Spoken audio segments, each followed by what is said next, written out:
नमस्ते फ्रेंड्स। आज हम बात करेंगे ऑब्सेसिव कंपल्सिव डिसऑर्डर के बारे में, जिसमें दो वर्ड्स होते हैं, ऑब्सेशन एंड कंपल्शन। ऑब्सेशन मतलब पेशेंट के मन में कंटिन्यूअसली कुछ अनचाहे विचार आते रहते हैं। ये अनचाहे विचार जो होते हैं वो बड़े अजीब से होते हैं, या उसको हम सेंसलेस बोल सकते हैं। पेशेंट इसी बात से परेशान होता है कि ये सेंसलेस विचार मेरे मन में क्यों आ रहे हैं, मैं इनको रोक क्यों नहीं पा रहा हूँ। ये विचार कभी भी मन में आ जाते हैं कि इतने ज़्यादा स्पीड से आते हैं कि पेशेंट उसको कंट्रोल नहीं कर पाता। जैसे उसके मन में गंदगी को लेकर विचार आता है। उसको पता है कि उसके हाथों में कोई गंदगी नहीं लगी है, फिर भी वो बार बार यही विचार करते रहता है कि मेरे हाथों में कुछ तो भी गंदा लगा है, कुछ तो भी लग गया है, कुछ अजीब सी चीज हो गई है। तो कभी कभी मन में डाउट्स आते हैं कि मैंने कुंडी ताले सही से बंद किए या नहीं। वो बार बार चेक करता है कि मैंने कुंडी ताले चेक किए, बंद किए या नहीं। मैं पहली बार चेक करेंगे, थोड़ी देर सीढ़ियाँ उतर के नीचे जाएंगे, फिर से वापस आएंगे, फिर से ताला चेक करेंगे, फिर से आएंगे, फिर से जाएंगे। ऐसे वो कंटिन्यूसली करते रहते हैं। कुछ लोगों को भगवान के बारे में कुछ गंदे विचार आते हैं मन में। जैसे भगवान की मूर्ति देख ली तो उनके मन में भगवान को गाली देना या भगवान के प्रति कुछ गंदी भावना आना, ऐसे विचार आते हैं। अब ये विचार पेशेंट के अपने नहीं होते, और अक्सर ये पेशेंट काफ़ी रिलीजियस स्वभाव के होते हैं।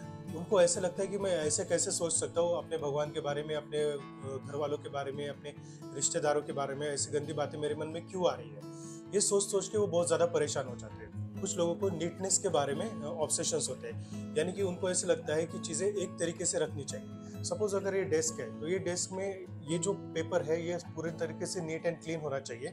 इसके यहाँ पे ये मोबाइल रखा हुआ है, ये एसी का रिमोट एक साइड में रखा हुआ है, और इनमें जितना गैप है ये कहीं से ऊपर या नीचे नहीं होना चाहिए, एग्जैक्ट गैप होना चाहिए, मिडल के तरीके से होना चाहिए। बुक जो रखी है एक साइड में होनी चाहिए, ऐसे उनको लगता है। अगर इसमें थोड़ा बहुत भी आगे नीचे हो जाता है या ऊपर नीचे हो जाता है तो वो बहुत ज़्यादा परेशान हो जाते हैं। उनके दिन का अक्सर बहुत ज़्यादा समय ये डेस्क को सरीके से रखने में ही चला जाता है। वो चेक करते हैं कि इस साइड में कितना बैलेंस रखा हुआ है, इस साइड में कितना बैलेंस रखा हुआ है, और यही सोच सोच के वो बहुत ज़्यादा परेशान होते हैं। उनको पता होता है कि इस चीज़ से कोई होने वाला नहीं है, लेकिन वो अपने आप को रोक नहीं पाते।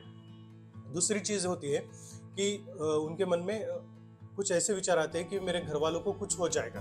अभी कुछ हो जाएगा, कैसे हो जाएगा?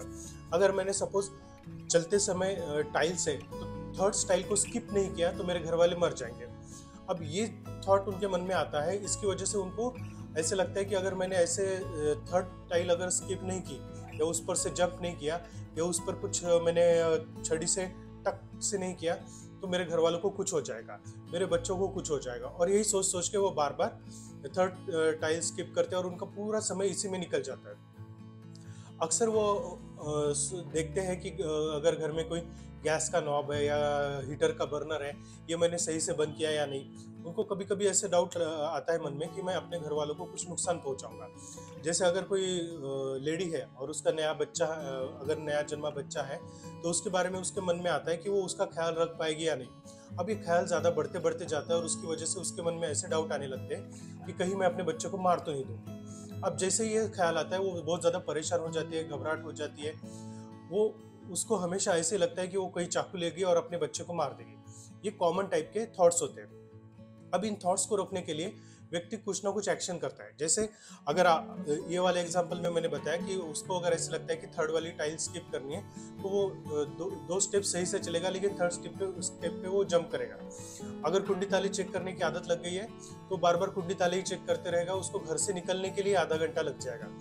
ऐसे उनका दिन का अक्सर बहुत ज़्यादा समय इसी चीज़ में चला जाता है, और वो काफ़ी ज़्यादा परेशान रहते हैं, काफ़ी ज़्यादा नर्वस रहते हैं। इसकी वजह से उनके काम नहीं होते, वो बहुत ज़्यादा स्लो हो जाते हैं। लोग उनको बताते भी हैं कि आपका काम बहुत ज़्यादा स्लो हो गया है, आप अच्छे से काम नहीं कर पा रहे हो। घर वाले उनसे परेशान हो जाते हैं, लेकिन ना घर वालों को पता होता है, ना दोस्तों को पता होता है कि ये कोई साइकेट्रिक बीमारी है। अगर ऐसे विचार आपके मन में आ रहे हैं तो तुरंत अपने साइकेट्रिस्ट से संपर्क कीजिए और उनसे ट्रीटमेंट स्टार्ट कीजिए।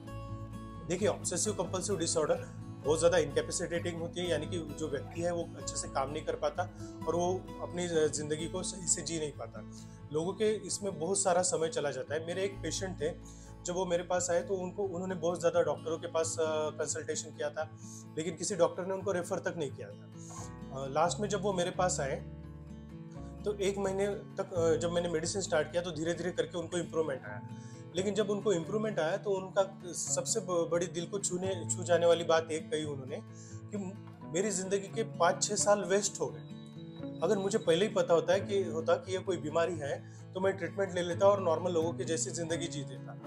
मुझे अक्सर लोगों को देख के ऐसे लगता था कि क्या ये लोग मेरे जैसे ही सोचते हैं, या इनके मन में ऐसे कोई थॉट्स आते ही नहीं कि नॉर्मली कैसे जिया जाता है। मैं ये जीना ही भूल गया था।